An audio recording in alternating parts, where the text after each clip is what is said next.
let's say, running a portfolio of strategies for yourself, I'm assuming you would look at the risk for the book. Would you do some kind of a rebalance across strategies if one is performing well? How does it work? Never.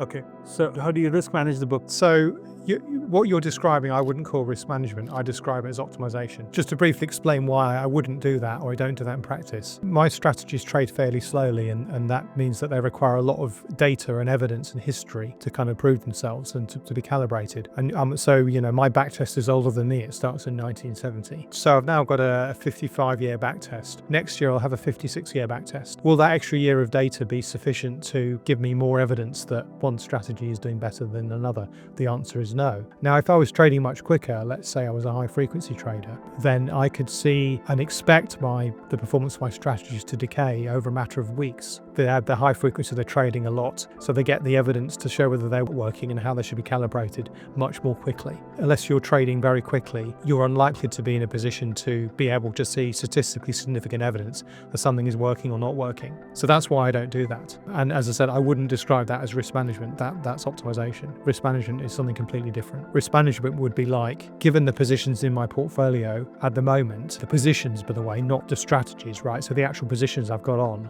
am I unusually exposed to a particular risk that scares me? And if so, then my strategy would scale down my risk appropriately. That's risk management, not dialing up or dialing down strategies that make her lose money. That's optimization.